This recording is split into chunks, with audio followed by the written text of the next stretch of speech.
All right, so let's go ahead and jump into it, man. When it comes to the Big 12 power rankings, we want to start at 5 and kind of work our way up. Always, dude. You got to build up. Got to build up the anticipation. Yeah, so much anticipation. All right, so you want to go ahead and get kicked off with number 5, or do you want me to? Yeah, absolutely. At Okay, number you jump at 5, 5. at number 5, I have the Arizona Wildcats. Okay. So I think Brett Brennan's done a fantastic job with this program. He turned them from 4 wins in his first season to 9 in the second. This team was in a really similar position to Utah at the end of the season last year, where they were kind of hoping a couple teams lose. You know, they had a chance to kind of make it into the Big 12 championship. They had a path there. I think they're at the top end of the conference because they still have Noah Fafita, who's sensational. He's in his senior season, and he's really just been incredible his whole time at Arizona. And I really love that he's kind of chosen to stay. There's been some head coaching changes, and he's just kind of stayed steady through the program. I think he can easily lead them to the top end of the conference. I like it, man. I like it. It's funny that you mentioned that, how they're in a similar situation to University of Utah, because believe it or not, I've got the University of Utah ranked as my 5th school. Oh, wow. Okay, that's fine. That's fine. Let's hear it. So they are 11-2 last year, 11-2 overall with the 7-2 conference play last year. The reason why they have them number 5 is actually they were going to be much higher, and it's going to be funny because you're going to laugh at where they were going to be. But we do need to expect some fall off from this, right? You're losing your head coach of 2 decades practically. Yeah. And then, you have a new offensive coordinator coming in, a new defensive coordinator coming in. Sure, you're keeping a lot of your talent from your team, but your whole offensive line is gone. You got to replenish that. And you are keeping your star quarterback in Devin Dampier. But this is why I don't have them falling completely off. This is not a negative. This is a positive that I still have them in my top 5. Yeah. This conference is actually going to be growing. I actually see this conference actually getting more than just their conference champion in the college football playoff this year. Yeah. There's so much more talent in this conference this year than last year that I just think even being in the top 5 is going to be a pretty decent that's an accomplishment for sure. There are going to be some fall off, so I do expect some things to change for the University of Utah. But if there is one man that you would expect to not have a drop off, right? We go from what I like to call the big headset, right? We take the big headset away from Kyle Whittingham, right? And we hand it to another man, right? Yeah. If there's a man in Utah football that is more Utah football than Coach Witt, it's Morgan Scalley. Yep. Morgan Scalley is the man. He's been on this team for the last 20 seasons, AJ. Yep. All-American defensive back in 2001 to 2004 as a player, and he's been on the coaching staff since 2007. He has been the defensive coordinator for 10 years, and for this reason, I'm expecting a strong season right out the gate from Morgan Scalley. Yeah, not even to mention the fact you still have Devin Dampier under center with Wayshawn Parker in the backfield. I still expect Utah to have a great season, but I do see them dropping off from what we basically were tied for number 3 previous year. I do see some drop-offs. That's why I have them at number 5. Okay. I love it. Yeah. Why don't you go into 4? Number 4, I have Houston. Excellent. So to break the ice on this one, I also have Houston at number 4. So you can go into yours. Okay. I'll follow up with mine. Okay. Fair enough. So Houston is, that's why I think you're going to laugh about the Utah-Arizona comparison. So Houston, they were 9-4 overall last year, 6-3 in conference, building through the portal, man, is exactly what this team is doing. We talked about a little bit in our pre-show chat there. The complete overhaul of the O-line with, Anthony Boswell, Shadray Hurst. I've heard it both ways. And also Hayden Wright on the O-line there. You also have Trent Walker at the wide receiver and Mekhi Hughes as a running back. All these are additions from the portal on the offensive side of the ball. Which is definitely a revamp for sure. Defensively, you also have Ashton Parker as an edge rusher, Jaden Yates as a linebacker, and Javon White at the secondary. So you're talking about a lot of players that coming from a lot of great programs, both in the Big 12, in the Big 10. I believe there's a couple SEC or ACC transfers. Anyway, they pulled in a lot of talent, and they're kind of going the Texas Tech route on this one. Yeah. We're trying to throw a lot of money to a lot of players. Reason why I have them 4th is that doesn't always work for every school. It's not something you can't be the Golden State Warriors if you don't have Steph. Yeah. I'm sorry, you got to have Steph. And Houston has to prove it to me that they can completely reload. I know they were 9-4 overall last year, and they had, they were in like that huddle of that 3rd to 4th place in the rankings. So I expect them to hold steady at where they were, and that's why I got them at number 4. I totally agree. I think that Willie Fritz, the head coach, he really started showing this team that they're capable of winning, and that's really important as a younger program, and then for them to lean into the transfer portal. I love the approach. Obviously, it worked for Texas Tech last season. That team went from bottom end of the conference to obviously the very top of the conference. I have before because they have some tough road games. I mean, they got Texas Tech on the road, Kansas State on the road, Utah on the road. The rest of their schedule is pretty easy though. So I mean, they could easily hit 10 wins this season and be in really good shape that way. You get 10 wins, you're going to be competing for, you have a chance to compete for a conference championship. So I like this Houston Cougars team. The running back addition of Mekhi Hughes is big time. He's going to help this team right out the gate. I like Houston at 4. Yeah, I agree. I like them at 4. I don't know if they get to 10 wins, though. I think they hold steady at 9-4. Yeah, that's a tough road schedule too. Yeah, and then I think they play Texas Tech in like their 3rd game.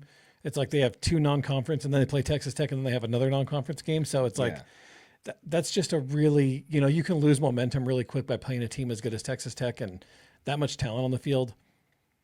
I'll be interested to see. Yeah, that was my deciding factor on strength of schedule between 4 and 5. Yeah. So that's kind of where I was sitting on that one too. Yeah.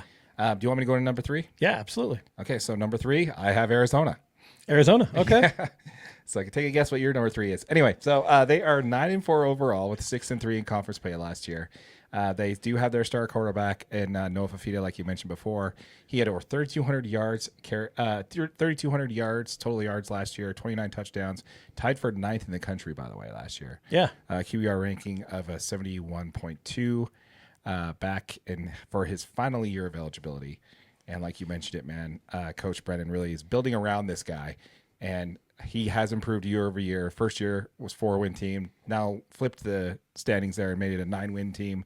And I only see him being able to, even though the conference I think has gotten stronger, I don't think that's going to adhere his development, not only as a head coach, but able to really build around the star quarterback that he has in Fafita. So that's why I got them sitting at number 3. Yeah, no, I mean, I like it. That was really tough for me because I do think Arizona's a really good football team. So I agree with you. At number 3, I have the BYU Cougars. Okay. Yeah, that's right. Hear me out. Okay. LJ Martin, Bear Bachmeier, both back. You expect him to continue to roll on offense. You bring back Isaiah Glasker on defense. Follow Tua Satualua. Can't say it. Yeah. Satualua. Yeah. Those couple guys are going to help, anchor this always impressive Kalani Sitake defense. They are without Jay Hill, so there is some changes for BYU.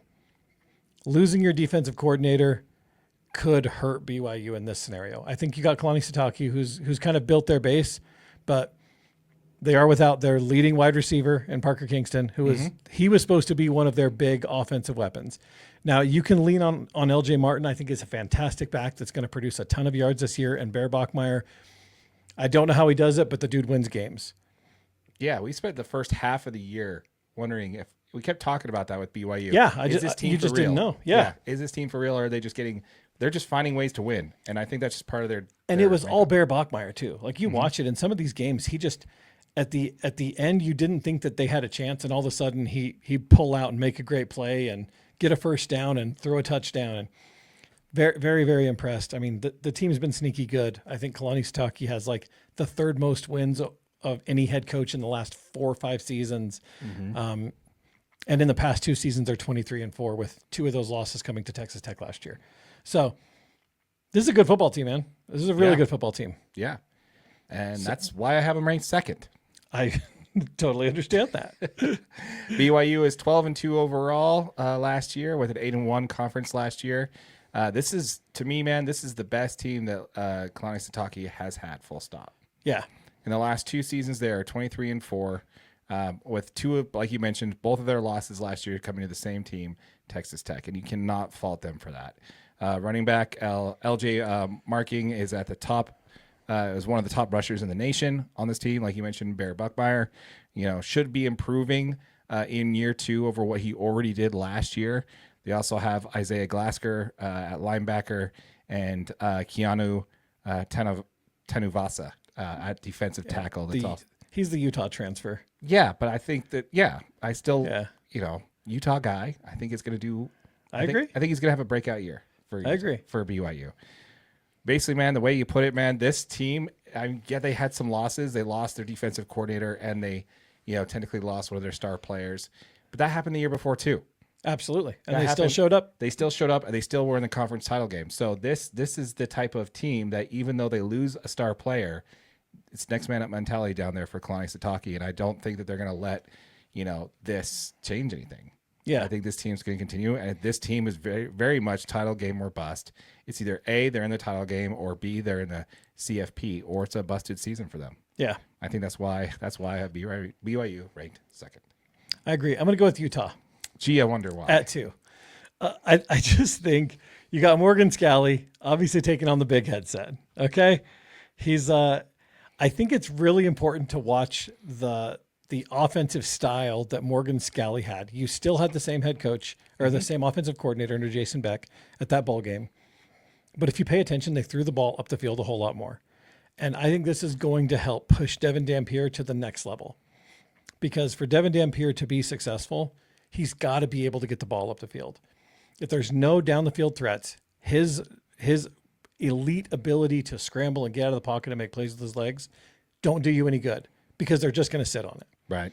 So it's going to help Devin Dampier a whole ton. A whole ton. That is a strange word. This offensive line has a ton of young talent. And I think that Jordan Gross is the guy to help continue the legacy of great offensive linemen at the University of Utah. We got some really good guys coming in. I mean, the biggest one in Kelvin Obot, the first 5-star for Utah. We all know about him. That's huge. But we also got like Isaiah Garcia, who was, I think he's a 4-star recruit out of Utah. And I think he redshirted last year because obviously we had a ton of offensive talent last year. But the gigantic thing for Utah, and the reason that I have them at 2 rather than 3, is Devin Dampier. And you can just see that he has a really focused, he's really focused on his ability to throw a really good, accurate ball. And he improved his accuracy so much and kept the ball out of harm's way last year. And I mean, obviously he's naturally crafty, right? I mean, he's going to have moments where the O-line's going to slip up and he kind of erases a lot of that stuff because he's so good in the pocket. The defense is always going to be good. And I mean, I think it's important. I mean, back on Devin Dampier, his improvement, it was noticeable in every single game. Like you saw him get better every single game. I mean, to the point where even like my wife made the comment to me, like watching him throw the ball on the sidelines before some of these games, you're just like, he looks better than he did last game. Like these balls they're more on the dot. They're right where they need to be. He's making better reads. So the defense is going to be good. And Utah was in a lot of blowout wins last year where I think some of these young defensive players got moments where it's going to really help them. It really helped them probably develop in this future, in this next season. And we got to see some of those future players play. And I don't know, Utah too. Go Utes. No surprise that the season ticket holder is for the Utes is putting the Utes at 2. There's no homer bias there at all. Not at all. Okay. Love it, man. I absolutely love it. I agree when it comes a lot to what you said about University of Utah and how I feel that I just can't, there's got to be some drop off from this changeover. I can't see them performing better this year than with this conference being the way it is. So that's kind of that's my argument there. So I thought the same thing, but when we had a changeover of offensive coordinator, we were really worried about, Jason Beck. Point. That's a fair point. Well, honestly, I think Jason Beck that was a great pickup for that team. Yeah. But yeah, I agree. I'd love to be proven wrong on this one and see them be all the way up at number 2 for sure. With that said, let's go ahead and jump into number 1. I'm going to start with Texas Tech. I'll jump into that. Yeah. One of the greatest 90s movies of all time was Money Talks, Charlie Sheen and Chris Tucker. Yep. Have you ever seen it? If you haven't seen it, if you know, you know. One of the greatest movies of all time, and it's also true in college football. After spending spree of last year, they cruised through the conference by winning 8 of their 9 games by multiple possessions. They had the best defense in Big 12 history last year, according to defensive rankings. Quarterback Brendan Sorsby is the top-rated transfer that should be ready to go for the revamped offense. Returning key contributors is going to be the linebacker John Curry and Ben Roberts. We shouldn't see much slip up from this team at all. Yeah. So I think my biggest concern with Texas Tech is going to be Brendan Sorsby. I watched him play at Cincinnati. Okay. I don't know if he was all that great. Like, I mean, I understand he was a top rated portal quarterback. Right. Which doesn't always necessarily mean. And Cincinnati looked great in the first part of the year until they got to where? The University of Utah. Exactly. Yeah. I think it's like, and Utah ran him out of that stadium. Yeah. It's like, Brendan Sorsby looked horrible. Yeah. Yeah. It's like the best player available on a bad draft. You're like. Exactly. And I understand that they obviously had to go in and get a quarterback because they lost theirs. Mm-hmm. But I don't know if Brendan Sorsby was the guy that, does he throw a good ball? Sometimes, yeah, he does. But if you can get pressure into the backfield, he does not play well under pressure. He didn't make great reads. I mean, the Utes defense, as good as they are, made him look really bad in the game when Cincinnati was here. Yes. If you're going to make me choose between Devin Dampier and Brendan Sorsby, I'm taking Dampier every day. Yeah, I'd have to agree with you on that one for sure. If Dampier entered the portal and didn't go straight to Michigan, I think he would have been the top quarterback available. Absolutely. In the portal.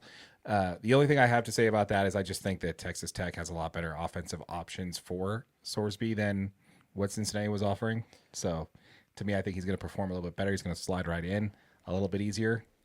That's just my only thing why I think it's kind of more like a turnkey type thing for him.